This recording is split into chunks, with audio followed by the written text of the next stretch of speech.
Back in 1942, the smartest people on the planet were secretly gathered in the middle of a desert. Their mission? To build the atomic bomb. Well, something a lot like that is happening right now. But the goal isn't a weapon of mass destruction. It's something way more fundamental to our daily lives. And the story behind it is this incredible mix of insane physics, international espionage, and a massive global power struggle. So picture this. Inside a heavily guarded compound in Shenzhen, there's a project with security that's probably tighter than the Federal Reserve. We're talking hundreds of top scientists and engineers working 24/7. Their identities are a secret, and they're completely cut off from the rest of the world. So what are they building? Well, the scale and the secrecy of this whole thing are just staggering. People are making direct comparisons to the Manhattan Project. But here's the twist. This massive national effort isn't about building a bomb. It's about building a machine that, for a long time, people thought was completely impossible to make. The whole point of this entire project is to create a very, very special kind of light. And yeah, I know that sounds weird, but this isn't just any light. This light is the single, indispensable key to creating the brains behind every single piece of advanced tech on Earth, from your iPhone to the most powerful AI data centers. So what exactly is this impossible machine? Well, it's the answer to a physics problem that took the rest of the world 20 years and billions upon billions of dollars to solve.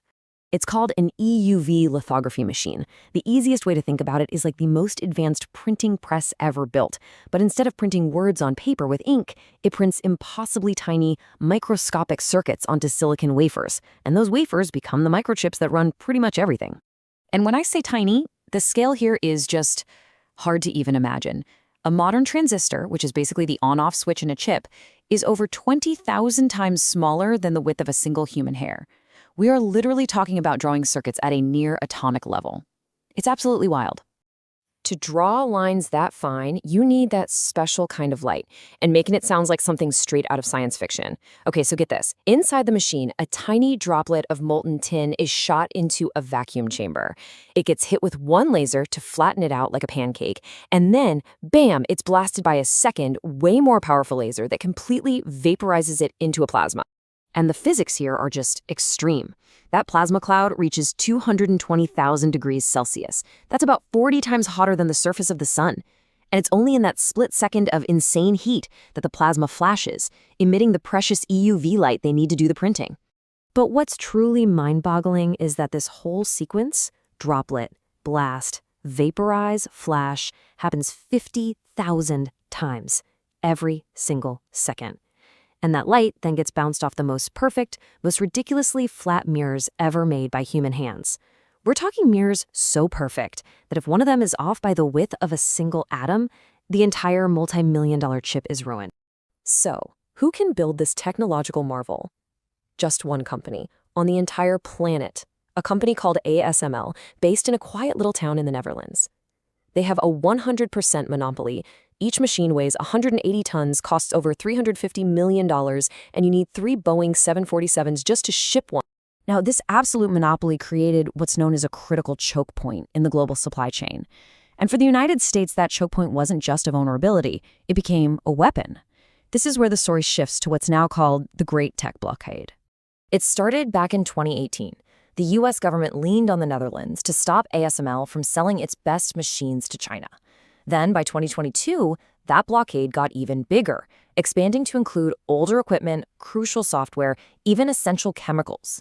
The goal was pretty blunt, to basically freeze China's entire chip industry in time. Faced with what it saw as a legitimate threat to its existence, China didn't just file a complaint. It launched one of the most ambitious industrial counteroffensives in modern history.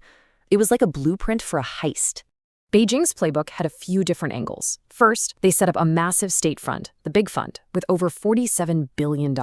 Then, they started taking apart the older ASML machines they already had, trying to reverse engineer them. And at the same time, they launched a huge global operation to recruit the very engineers who knew how these things were built in the first place. And the offers they made were pretty hard to refuse. Imagine getting a call and being told, "Come to China. We'll give you a massive signing bonus, a luxury villa, a car, and a research budget with no limits. Your only job? Teach us how to build the impossible machine." And you know what? A lot of people said yes. Key experts just vanished from Europe, only to pop up again inside that secret Shenzhen project. Once they were inside, they were given new names, new identities, and were completely forbidden from contacting anyone on the outside. They were living and working in total isolation. And then, a little while back, news leaked out that absolutely shocked Washington. China had done it. They had actually built a working prototype of an EUV machine. But here's the thing. Building one machine and actually mass-producing perfect chips with it are two very, very different things. And this brings us to probably the most important concept in all of manufacturing: yield.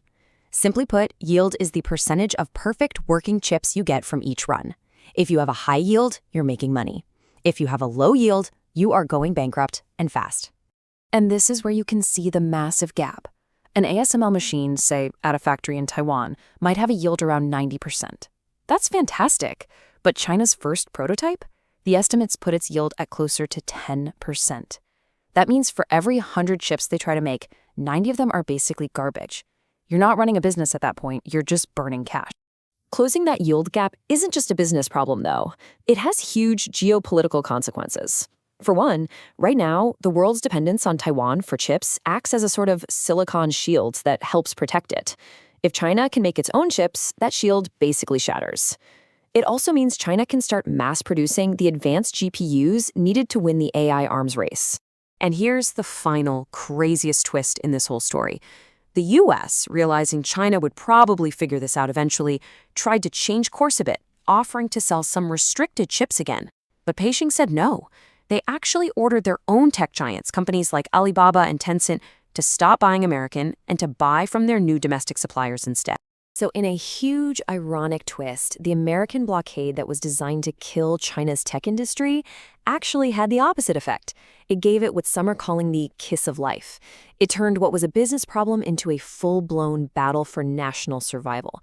And in doing so, it forced China to create its own totally independent tech ecosystem from the ground. Now, China hasn't crossed the finish line just yet, but they've absolutely proven that the West's tech monopoly isn't permanent. This new Cold War, it seems, won't be fought with soldiers and tanks, but with laser beams vaporizing tiny droplets of tin inside a vacuum chamber.